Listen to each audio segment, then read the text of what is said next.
Hi everyone, क्या हालचाल। बढ़िया एकदम। तो स्वागत है आप सबका फिर से हमारे इस यूट्यूब चैनल में। और आज जो है मैं एक और वीडियो लेकर के आया हूं and that is of geometry series की। आज हम शुरू करेंगे straight line.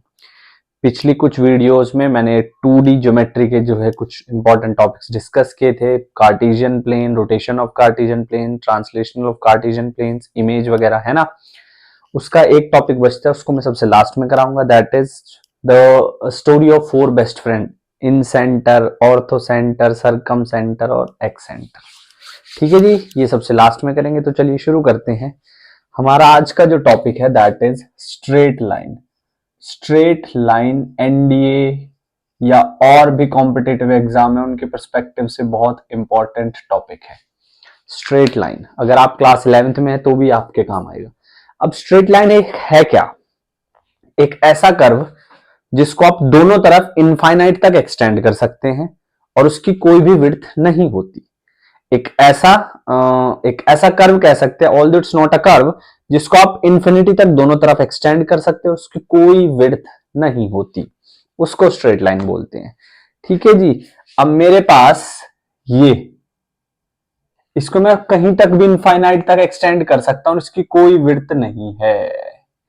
A curve which can be extended to both sides and have no width।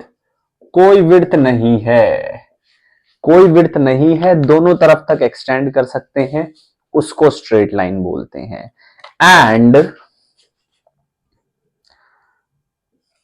एक और जरूरी बात वो ये है कि ऐसा लिख सकते हैं, every first degree equation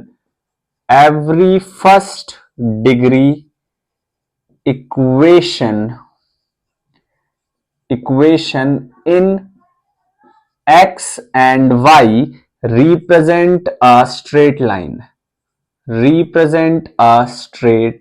line. जो फर्स्ट डिग्री इक्वेशन है किसमें, एक्स और वाई में, वो स्ट्रेट लाइन को रिप्रेजेंट करती है। तो पहली डिग्री इक्वेशन क्या होगी, फर्स्ट डिग्री इक्वेशन क्या होगी, a x plus b y plus c equal to 0, ये होगी। अब अगर मुझे इसको, ये तो हमें एक इंफॉर्मेशन पता चली है ना, अभी पता कैसे लगाएंगे वो देखिए कितना इंटरेस्टिंग है, वो फाइंड आउट करना देखिए कितना इंटरेस्टिंग है। तो मैंने 2 पॉइंट लिए, पॉइंट P और पॉइंट Q। पॉइंट P मेरे पास है x1 y1, पॉइंट Q मेरे पास है x2 y2। मैंने 2 पॉइंट्स उठाए हैं, x1 y1 और x2 y2। अब इस इक्वेशन में अगर मैं दोनों पॉइंट्स को रखता हूं, मुझे ये दिखाना है कि इन दोनों के बीच का जो डिस्टेंस है वो इस स्ट्रेट लाइन है। चलो कैसे, अगर ये दोनों पॉइंट्स इस इक्वेशन को सेटिस्फाई करते हूं, मैंने सबसे पहले ऐसे ax1 plus by1 plus c equal to 0 और ax2 plus by2 plus c equal to 0। मैंने कह दिया कि कोई पॉइंट ले लिया मैंने r, जो इसको k/1 में डिवाइड कर रहा है। सिंपल से एक पॉइंट लिया है r, जो इसको k/1 में डिवाइड कर रहा है। तो पिछली वीडियो में सेक्शन फॉर्मूला बताया था, r के कोऑर्डिनेट्स निकाल लेंगे। क्या कोऑर्डिनेट्स आएंगे r के कोऑर्डिनेट्स आएंगे mx2 प्लस x1, m की जगह k plus 1, ky2 plus y1, k plus 1। अब ये दोनों पॉइंट्स इन पे लाई कर रहे हैं, तो इस इक्वेशन को सेटिस्फाई करेंगे। x की जगह ये पुट कर देंगे, y की जगह ये पुट कर देंगे, तो ये आ जाएगा a kx2 plus x1 upon k plus 1 प्लस b ky2 plus y1 k plus 1 is plus c equal to 0। ये बन गई है बात। अब जब ये बात बनी है, मैं, अगर आप ध्यान से देखेंगे, मैं पहले k वाले टर्म कॉमन अगर लेता हूं तो मेरे पास बचेगा ax2 plus by2 plus c, और उसके बाद नॉर्मल टर्म बचेंगी ax1 by1 plus c equal to 0। मैंने यहां पुट किया था, ये भी 0 है, ये भी 0 है, तो k भी 0 और दूसरा भी 0 इक्वल टू 0। इक्वेशन सेटिस्फाई हो गई है। तो हमने ये बता दिया है कि ax plus b y plus c जो है वो स्ट्रेट लाइन को रिप्रेजेंट करेगी हमेशा। इस बात को आप ध्यान रखेंगे, हमेशा ax प्लस बी वाई आने वाली आगे की सभी वीडियो तक हम इस इक्वेशन को यूज करेंगे स्ट्रेट लाइन की, ठीक है। इसके अलावा एक और इक्वेशन होती है जो जनरल कॉनिक सेक्शन की इक्वेशन होती है, a x square b y square 2hxy 2gx 2fy plus c equal to 0। ये जो इक्वेशन है, ये कॉनिक सेक्शन की इक्वेशन, ये स्ट्रेट लाइन की इक्वेशन कब बनेगी? जब a और b और h दोनों क्या हो, तीनों क्या हो जाए, 0 हो जाए, बस इस फॉर्म में रह जाएगी। ऐसे तो इसको अगर आप देखो तो ये भी एक स्ट्रेट लाइन है, ax प्लस सी ये भी एक स्ट्रेट लाइन है, by प्लस सी ये भी एक स्ट्रेट लाइन है, उसके अलावा ax plus b y equals to 0 ये भी एक स्ट्रेट लाइन है। देख रहे हैं आप लोग। और अगर मैं बात करूं ax इक्वल टू 0 ये भी एक स्ट्रेट लाइन है, by इक्वल टू 0 ये भी एक स्ट्रेट लाइन है, c इक्वल टू 0 ये स्ट्रेट लाइन नहीं है, क्योंकि अब कोई वेरिएबल नहीं आया है ना x आया ना y आया, तो ये स्ट्रेट लाइन नहीं है। बाकी जो है वो स्ट्रेट लाइन है, उसको हम स्ट्रेट लाइन में कंसीडर करेंगे। ये स्ट्रेट लाइन ये गड़बड़ हो जाएगी फिर, क्योंकि ना x आया ना y आया। ठीक है, क्लियर है बात।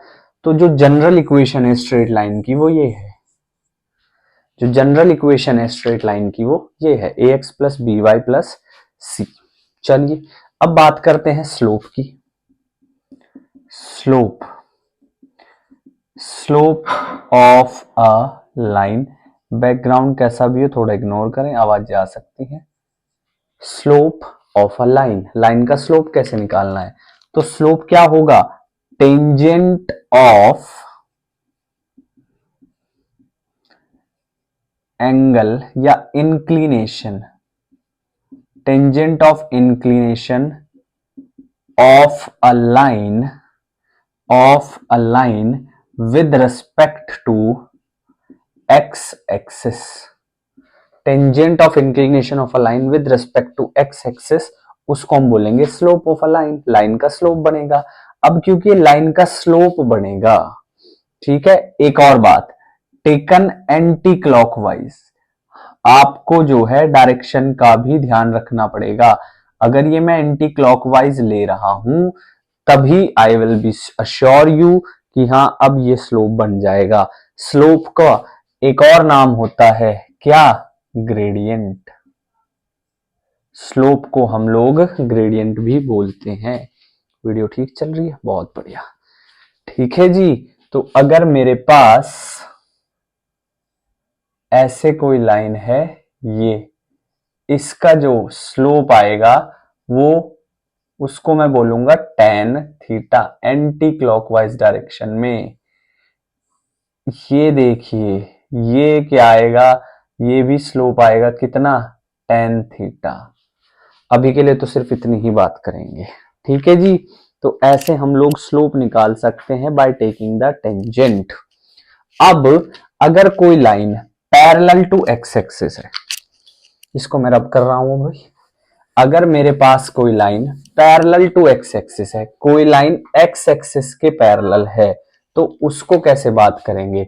If a line is parallel to x axis, अगर कोई line parallel to x axis है, और इसी को देखने का दूसरा तरीका क्या है? Perpendicular to y axis, y axis के परपेंडिकुलर है और एक्स एक्सिस के पैरेलल है, ऐसी लाइन है। तो थोड़ा सा ग्राफ के विद रिस्पेक्ट में बात करूंगा। अब अगर कोई लाइन वाई के परपेंडिकुलर और एक्स के पैरेलल है ये, तो वो हॉरिजॉन्टल के साथ कितना एंगल बना रही है? एक्स एक्सिस के साथ कितना एंगल बना रही है? 0। और 10 0 आपको क्या देगा? हमेशा 0। एक और बात पता चली है क्या? अगर कोई लाइन पैरेलल है किसके? एक्स एक्सिस के, तो उसका स्लोप क्या आ जाएगा? 0 आ जाएगा।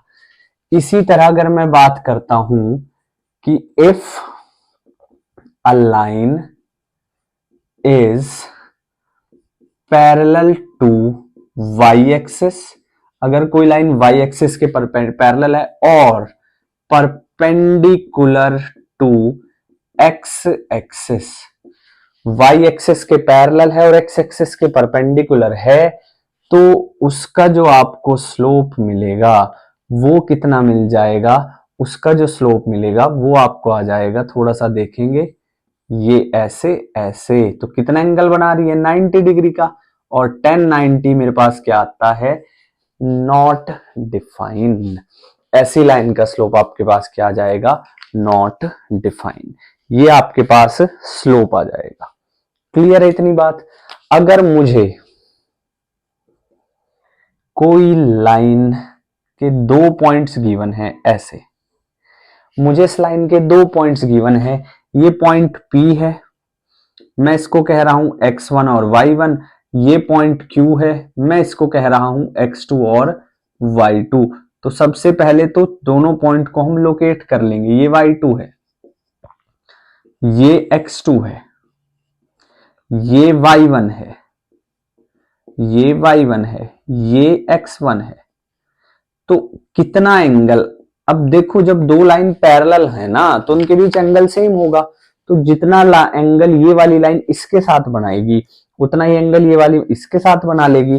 तो ये आपके पास अब एक ट्राइंगल आ गया है। अब आपके पास एक ट्राइंगल आ गया है।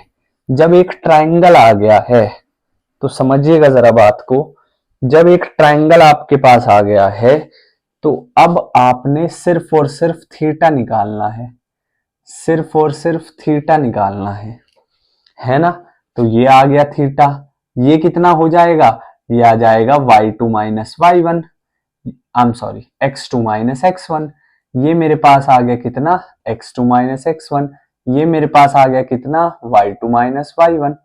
तो जब मुझे टेन थीटा निकालना है तो कैसे निकालूंगा? Perpendicular upon base. अगर आपको कोऑर्डिनेट्स गिवन है तो ऐसे आप स्लोप निकाल सकते हो, फिर थीटा निकालने की जरूरत नहीं है, फिर थीटा निकालने की आपको जरूरत नहीं है। एग्जाम्पल के तौर पे मुझे 2 पॉइंट्स गिवन है 2,3 एंड 4,5। तो जब मैं स्लोप निकालूंगा y2 माइनस y1, ये x1 है, ये y1 है, ये x2 है, ये y2 है, y2 minus y1, x2 minus x1, 2/2 यानी कि 1। और टेन थीटा कितना हो? अगर 1 है तो थीटा मेरे पास कितना आ जाएगा? 45 डिग्री आ जाएगा थीटा मेरे पास। थीटा की जो वैल्यू है वो कितनी आ जाएगी? 45 डिग्री आ जाएगी। क्लियर है इतनी बात? बहुत बढ़िया। ठीक है जी। अब अगर थीटा मेरे पास, थोड़ा सा और ध्यान देंगे, थीटा अगर 0 हो जाए तो y2 minus y1 upon x2 minus x1 क्या हो जाएगा? 0। इसका मतलब y2 किसके बराबर आ जाएगा? y1 के। जो कोऑर्डिनेट जो ऑर्डिनेट हैं वो अगर बराबर हैं तो स्लोप मेरे पास क्या आ जाएगा? 0। एक बात याद रखें, एक्स कोऑर्डिनेट को हम लोग एक और नाम से बुलाते हैं और वो नाम है हमारे पास एब्सिसा, ये। और वाई कोऑर्डिनेट को भी हम एक और नाम से बुलाते हैं और उसका नाम क्या है? ऑर्डिनेट। उसको बोलते हैं ऑर्डिनेट। इस चीज का आप ध्यान रखेंगे, ठीक है? तो अगर line parallel to x axis है तो ऑर्डिनेट बराबर होंगे, ऑर्डिनेट आर इक्वल। और अगर पैरेलल टू वाई एक्सिस है तो एब्सिसा आर इक्वल।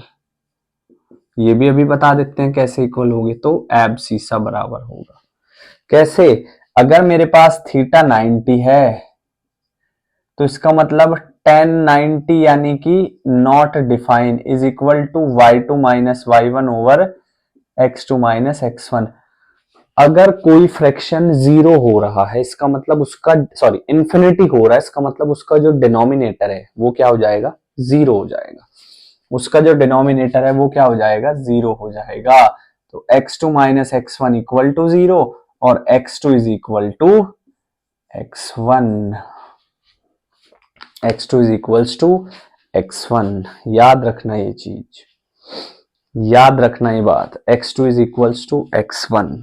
ठीक है, next thing is angle between two lines.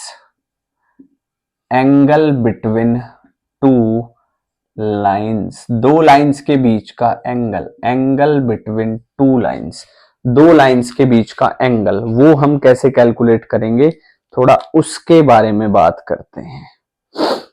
ठीक है, चलो जी समझते हैं अभी बात को।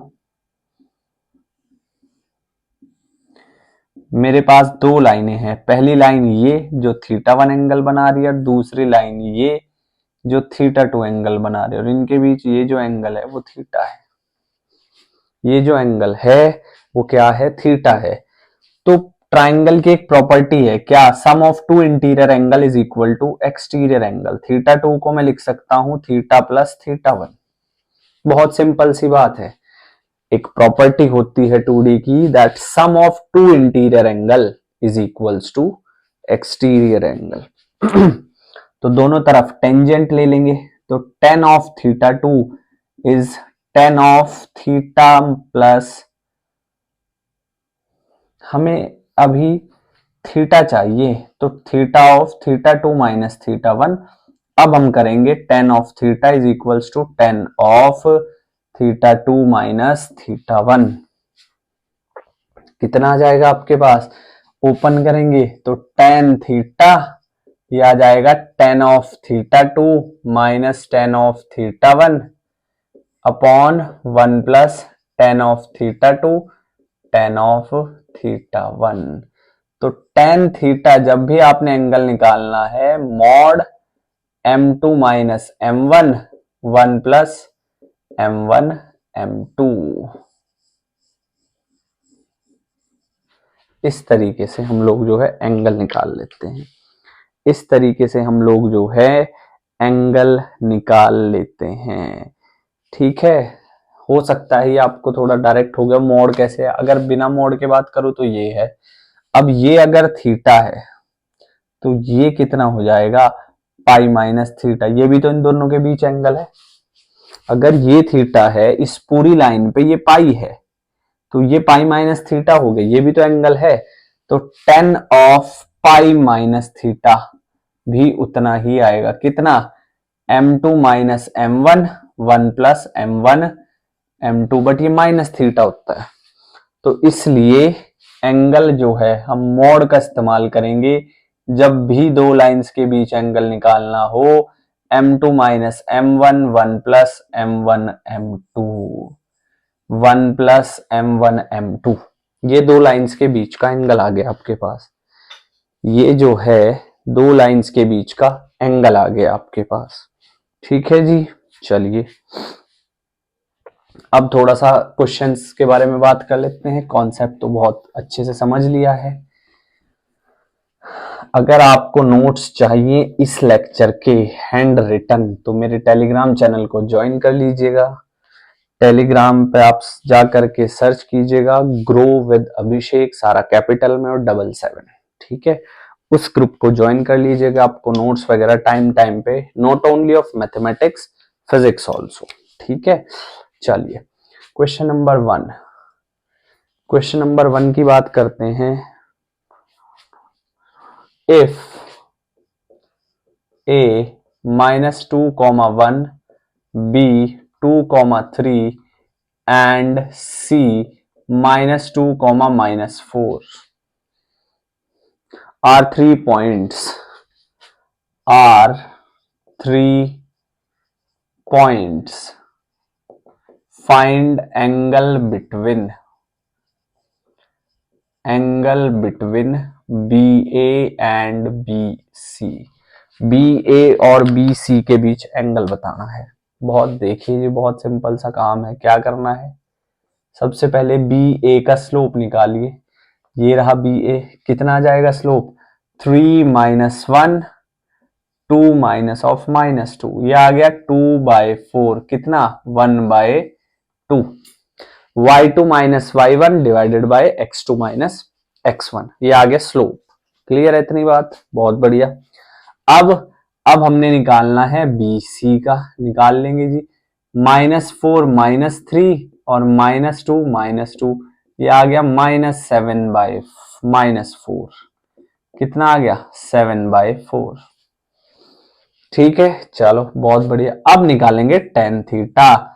टेन थीटा कितना आ जाएगा, m2 minus m1 upon 1 plus m1 m2। आप एंगल भी निकाल सकते हैं, आप यहां से एंगल भी निकाल सकते हैं। कितना आ जाएगा, एलसीएम लिया, ये आ गया 7 माइनस 2 अपॉन 4 अपॉन 8 प्लस 7 15/8। थोड़ा सा और लिखेंगे, कितना 5/4 15/8 1 2 1 3, तो ये आ जाएगा 2/3। तो दोनों लाइंस के बीच जो एंगल आया है वो आया है tan इनवर्स 2/3। ये एंगल आया दोनों लाइन के बीच, tan इनवर्स 2/3। क्लियर है बात, चलो बहुत बढ़िया। नेक्स्ट इज, और क्वेश्चन देखते हैं। क्वेश्चन जितने ज्यादा क्वेश्चन करेंगे उतना कॉन्सेप्ट बेहतर होगा। जी हाँ, बस आपने वीडियो शुरू से लेकर के आखिर तक देखनी है, शुरू से लेकर के आखिर तक देखनी है। तो नेक्स्ट है, जैसे find the angle between the line, question number 2, find the angle between the lines formed by joining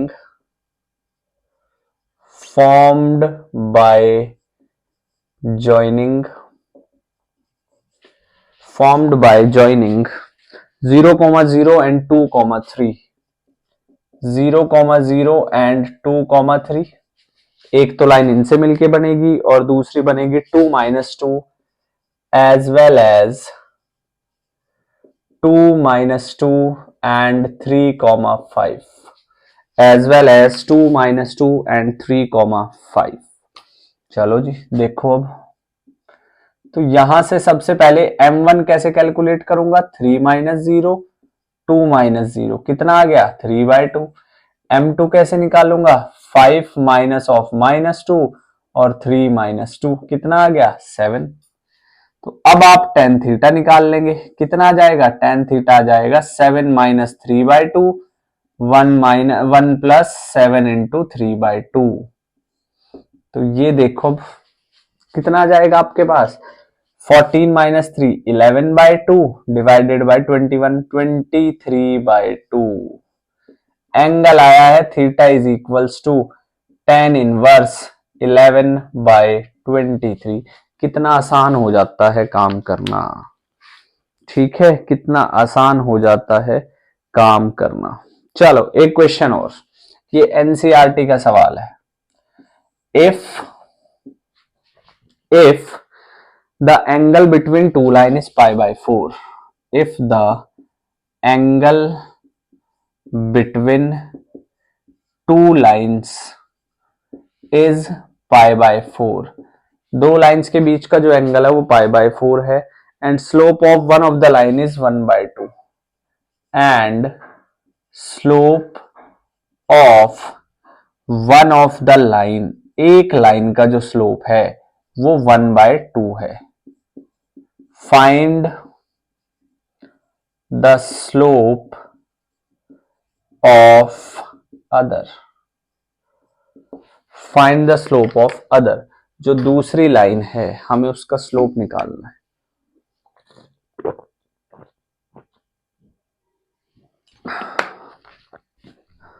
जो दूसरी लाइन है उसका स्लोप निकालना है। अब बच्चे इस क्वेश्चन में नहीं गड़बड़ कर देते हैं, थोड़ा ध्यान से देखिएगा, ये मैं रब कर रहा हूं। बच्चे इसमें गड़बड़ कर देते हैं, और वो गड़बड़ क्या है? वो गड़बड़ ये है भाई कि जब वो मोड हटाते हैं, मैं क्लास में भी हमेशा ये बात बोलता हूं, जब मोड हटाते हैं ना, ये है जैसे m2 minus m1 1 plus m1 m2,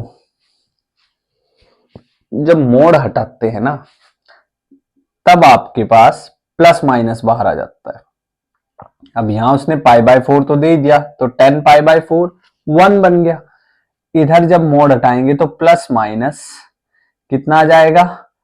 m minus 1/2 over 1 plus m/2। तो मतलब कि आपके पास बचता है 1 is equals two plus minus 2m minus 1 और 2m प्लस 1। ठीक है, इसको मैं इधर ले जाऊंगा तो एट दी एंड मेरे पास क्या बचेगा? मेरे पास बचेगा 2m प्लस 1, एक बार तो हो गया 2m माइनस 1 के इक्वल। लिख पा रहे हैं आप लोग यहां से? 2m plus 1 is equals to 2m minus 1, 1 plus m into 1/2। ठीक तो गया बिल्कुल। तो यहां से तो ये कैंसिल ही हो जाएगा, लेकिन अब यहां से तो कुछ भी नहीं बचेगा, एक बचेगा। लेकिन क्या? 2m plus 1 is equals to minus 2m plus 1, minus 2m plus 1। तो यहां से आपके पास कितना बचा? 4m इक्वल टू, ये तो पैरेलल हो गई हैं दोनों लाइंस, हमने कुछ गड़बड़ तो नहीं कर दी है? एक लाइन का स्लोप दिस, रुको थोड़ा सा डिफरेंट, हमने शायद मोड हटाते टाइम गड़बड़ कर दी है। इतना ठीक है। तो 10 पाई बाय 4 से आपके पास इधर आ जाएगा m माइनस 1/2 m प्लस 1/2। कितना आ जाएगा? 10/4 1 is equals to mod 2m minus 1 2m plus 1। यहां से पहला आएगा -1 2m minus 1 upon 2m plus 1। तो पहले इसको सिंप्लीफाई करते हैं, -2m minus 1 is equals to 2m minus 1, -1 से -1 cancel, 2m 2m 4m equal to 0, और m कितना आ गया? 0 आ गया। दूसरी लाइन का स्लोप कितना आ गया? 0 आ गया। उसके बाद नेक्स्ट क्या है? नेक्स्ट है यहीं पर +1 is equals to 2m minus 1 2m plus 1। ये पॉसिबल ही नहीं है क्योंकि 1 कैंसिल हो जाएगा। तो दूसरी लाइन का स्लोप कितना आया है? 0 आया है। इस चीज का ध्यान रखेंगे, अक्सर गड़बड़ हो जाती है, अक्सर ऐसे क्वेश्चन में जो है गलतियां हो जाती हैं, तो ज्यादा घबराने की बात नहीं है। ठीक है, और एक बहुत बढ़िया क्वेश्चन है, उससे पहले कुछ बातें समझ लो। If two lines are parallel, if two lines are parallel, अगर दो लाइन्स पैरेलल हैं, अगर दो लाइन्स पैरेलल हैं तो उनके बीच एंगल कितना हो जाएगा? tan 0 इज 0, यानी कि m2 minus m1 over 1 plus m1 m2 equal to 0। और यहां से मैं क्या कह सकता हूं? उनका स्लोप बराबर होगा, बहुत इंपॉर्टेंट पॉइंट है, उनका स्लोप बराबर रहेगा, बहुत जरूरी पॉइंट है, इस चीज को ध्यान रखेंगे। दूसरी बात, if two lines are perpendicular, if two lines are perpendicular, अगर दो लाइन्स परपेंडिकुलर है तो theta will be 90 and tan 90 कितना आ जाएगा आपके पास? इन्फिनिटी। तो अगर मैंने पहले भी थोड़ी देर पहले बताया था, क्या?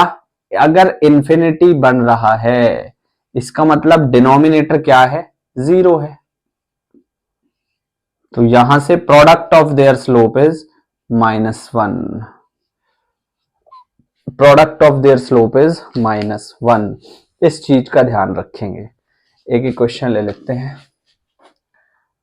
पहला, find the slope of line, find the slope of line parallel to a line formed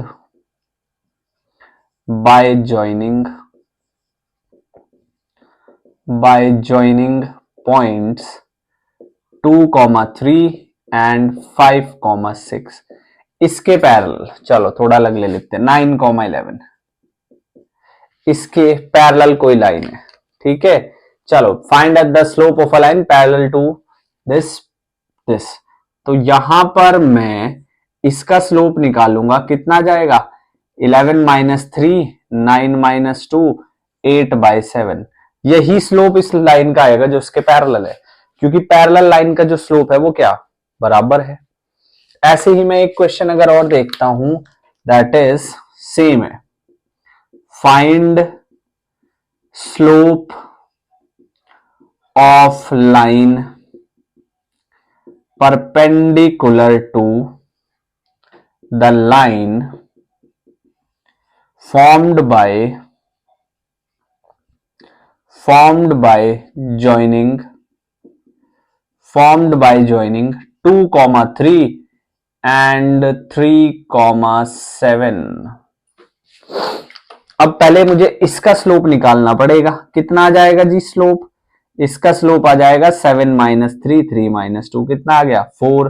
तो दो लाइन का स्लोप का प्रोडक्ट होता है -1 व्हेन बोथ आर परपेंडिकुलर। तो एक 4 है तो दूसरा कितना आ जाएगा -1/4। ये छोटे छोटे पॉइंट्स बहुत जरूरी हैं, ये छोटे छोटे पॉइंट्स जो हैं बहुत जरूरी हैं, ठीक है जी। चलिए एक लास्ट सवाल और देखते हैं, एक लास्ट क्वेश्चन और देखते हैं। कहता है a ray of light passing through point, a ray of light passing through point, passing through point कितना है 1,2 reflect on X axis, 1,2 reflect on X axis, reflect on X axis, X axis पे reflect होता है। उसके बाद कहता है at point A and reflected ray passes through reflected ray passes through the point 5,3, passes through the point 5,3, find the coordinates of ए के coordinates बताने हैं, ए के कोऑर्डिनेट्स बताने हैं। चलिए जी डायग्राम बना लेते हैं। अ ray of light passing through 1,2, 1,2 है, कहीं यहां से पास हुई ऐसे और ऐसे रिफ्लेक्ट हुई, और जब रिफ्लेक्ट हुई तो 5,3 से जो है पास हुई है, 5,3 से जो है पास हुई है। अब हमें पॉइंट ए के कोऑर्डिनेट बताने हैं, मैंने कह दिया h,0, ठीक है। अगर ये थीटा है तो ये भी तो थीटा हुआ, और ये कितना हुआ 90 माइनस थीटा। पहले इसका स्लोप निकालेंगे, 10 90 minus theta is equals to 3 minus 0 5 minus h। 10 90 minus theta is cot theta, तो कॉट थीटा कितना आया है 3/5 माइनस h। अब इस लाइन का स्लोप निकालेंगे, कितना आ जाए, पहले इस लाइन का एंगल देखो कितना बना है, थीटा प्लस 90 माइनस थीटा, तो इसको बोल दो P, इसको बोल दो Q। AP मेक्स कितना एंगल बना रही है 90 minus theta plus theta, that is 90 plus theta with x axis के साथ इतना एंगल बना रही है। जब एक्स एक्सिस के साथ इतना एंगल बना रही है तो यहां से एक बात समझो, स्लोप ऑफ एपी निकाल लेंगे। अब स्लोप ऑफ एपी, तो एपी का स्लोप कितना हो जाएगा 2 minus 0 upon 1 minus h 10 90 plus theta, तो ये आ जाएगा माइनस कॉट थीटा, कितना 2 ओवर 1 माइनस एच। थोड़ा सिंप्लीफाई करके लिखूंगा तो cot theta is 2 over h minus 1, this is cot theta, that is cot theta, तो दोनों को इक्वेट कर देंगे। तो भाई जब दोनों को इक्वेट करेंगे तो this will be 3 over 5 minus H 2 over h minus 1, cross multiply 3h minus 3 10 minus 2h, इसको इधर ले आओ, इसको इधर ले आए तो 5h, इसको इधर ले आए तो 13, तो h कितना आया 13/5। ऐसे क्वेश्चन एग्जाम में पूछे जाते हैं 13/5, 0 13/5, 0। So that's all in this video. आज की जो वीडियो थी वो पहली वीडियो थी रिगार्डिंग स्ट्रेट लाइंस। हमने स्ट्रेट लाइन समझा क्या होता है, 1 डिग्री इक्वेशन कैसे रिप्रेजेंट करती है ये प्रूव करने की कोशिश की, फिर स्लोप कैसे निकालते हैं, दो लाइंस के बीच का एंगल कैसे, उस पर कुछ क्वेश्चंस किए। अगर आपने लेक्चर सारा देखा तो अब आपके कोई डाउट्स नहीं बचने चाहिए। फिर भी अगर कोई डाउट है तो कमेंट कर सकते हैं, वीडियो को शेयर कीजिए दोस्तों के साथ, और चैनल पर नए हैं तो सब्सक्राइब कर लीजिएगा। टेलीग्राम चैनल से जुड़ना चाहते हैं तो मैं नाम लिख देता हूं टेलीग्राम चैनल का, यहां पर लिख देते हैं, ठीक है जी। आप ज्वाइन कर लीजिएगा, क्योंकि जितने भी नोट्स मेरे पास आएंगे मैं सारे वहीं पे अपलोड करता रहता हूं। ग्रो विद अभिषेक, आप भी ग्रो कीजिए, मैं भी ग्रो करता हूं, साथ साथ मिलके ग्रो करेंगे। 77 ये टेलीग्राम का लिंक है, चैनल का सॉरी हैंडल है, यहां से आप चैनल को ज्वाइन कर सकते हैं। तो अगली वीडियो में बात करेंगे इक्वेशन ऑफ स्ट्रेट लाइन की, तब तक पढ़ाई करते रहें। और वीडियो को देखने के लिए, आखिर तक देखने के लिए थैंक यू सो मच। जय हिंद।